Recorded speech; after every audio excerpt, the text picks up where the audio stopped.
Is self-esteem the same as self-worth? A lot of people think so, but it really isn't.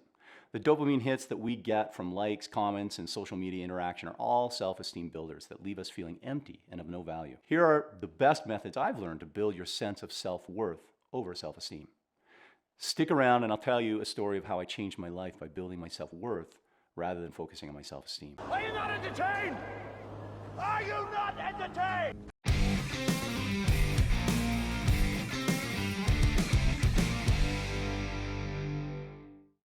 Here are 2 points that I think you should consider when thinking about this. Number 1, self-compassion builds grit and acceptance. This is important for self-worth. Point 2, taking action builds value and your sense of worth. So how do you implement these 2 points, right? I mean, it's easy to say. For me, self-esteem came from the things that I did. I had no sense of self-worth. I really, truly didn't, sadly. And so all of my sense of worth came from my esteem. How did I show up? What did I do to make my friends like me? These were all outward appearance things, looking and seeking for validation. I wasn't good academically, so as a kid, I tried to excel at sports. I tried to do crazy things that would show my masculinity and win friends. I tried to live a life that would be inspiring to the guys that I hung out with, right? Lots of adrenaline, lots of stuff like that. Then as I got older, I really started thinking of things like a good job. Who could I work with? I wanted to perform well in my academics, get good grades. I wanted to go on big adventures. All of these things that when people heard about it would be saying things that I wanted to hear, like, wow, you're crazy, man, that's awesome. Those were self-esteem builders for me. They did nothing to touch my sense of self-worth. And then I had this massive transformation through all of this work that I did to kind of try to clean myself of my past and put my life in congruity with my belief system. And as I went through this process and began to really try to align, I began to understand. I never would have known this before because I was unable to look at it. My self-esteem was so high, and there's such an emphasis on self-esteem being this important thing for everyone that I did not understand. I had no sense of self-worth. But when I finally realized my high self-esteem was based on very simple temporary issues, not lasting and abiding values, I decided to go and try to build my self-worth by aligning myself. And to do that, I had to confront some really bad mistakes from my past. And in the process of doing that, I lost my self-esteem. I felt broken, diminished. I felt like I had been a liar. I felt like I had not shown up in the way I should. I felt like people didn't like me. I lost friends. I lost family. It was a tough, tough period for me. And in the process of all of that, I found my self-worth, which became a really interesting contrast. To be feeling like I had value at the lowest point of self-esteem of my life, when I felt ashamed and embarrassed a little bit about who I was and who I had been.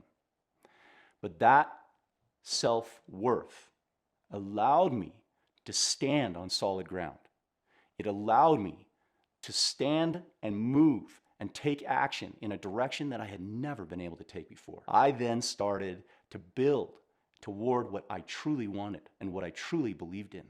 And it changed the way that I motivated myself. For self-esteem, I would whip myself to get into shape so I could perform at a certain level. I would beat myself down if I didn't perform to certain levels because I knew I had to show up in a certain way to achieve the accolades I wanted. I would drive and drive and drive until I injured myself or got sick or fatigued.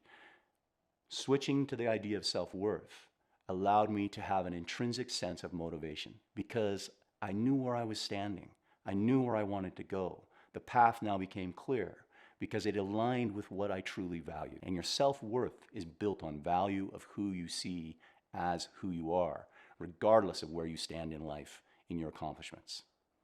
And that changes everything when you want to make a life of adventure, a life that is satisfying and deep for you. It changed for me. It allowed me to take on different things that I had never been able to before because I had been too scared to fail and have my self-esteem take a blow. I can fail quickly and often, and I do, because it no longer is the impact it used to be.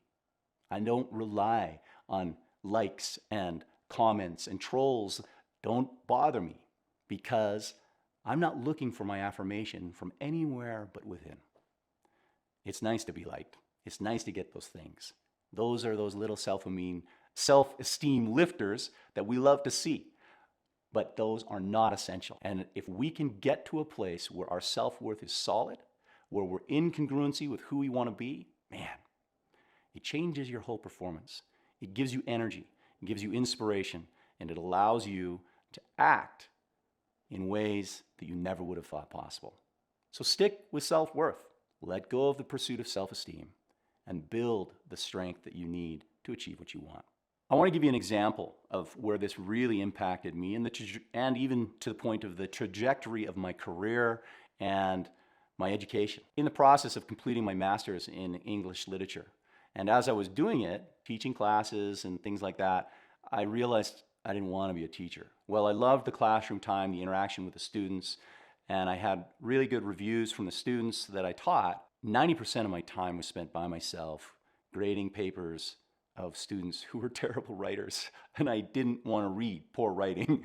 And I was by myself. I'm a social person. I like more engagement than I was getting, and I realized academia is not for me.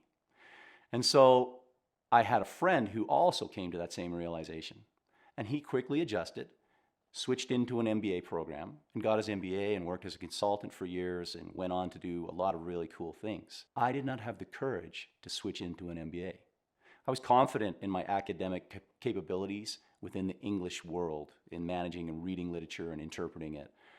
I was not confident in my belief that I could succeed in the world of business doing an MBA, because I felt deeply inadequate when thinking of doing the math, honestly.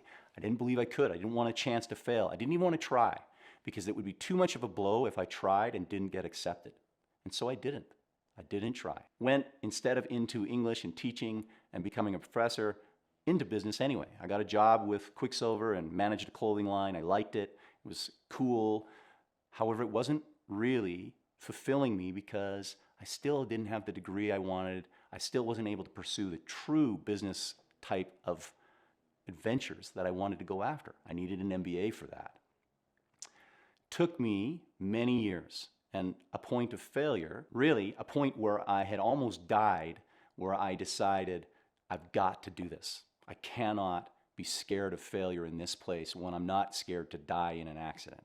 And at that point, I went into business for myself and eventually studied and got an MBA. That built my self-worth because I began to do something that actually I wanted to do, that I had been too scared to face out of concern that I would fail. And I will never forget how scared I was when I got accepted into this MBA program, thinking I could fail. I was in one of the top schools in the world, top 20 schools, MBA programs in the world, in France. It was beautiful, on the coast of the Mediterranean. And I didn't believe I was up to the task to stay with these students. That was my self-esteem talking and a bit of my self-worth. I was just not sure. Going through that process built my self-worth and helped me feel like I could do more than I believed. But I had been resistant to moving into that space because I had been so focused on protecting my self-esteem and ignoring my low sense of self-worth. Look to where you feel deep inside yourself. What is your conversation? How do you act? What do you do? And if you can get there, you can be like me and change your trajectory. You can go after what you really dream of and be intrinsically motivated. That's what I would do. That's what I did, and it's changed my life. So the next video coming up, how to feel worthy of love, is an important one when you think of this and building self-worth over self-esteem. Check it out. I hope you like it. Make some comments. Let me know what you think. Is self-esteem important to you, or do you believe self-worth is the way to go? Video's coming up. Come on, check it out.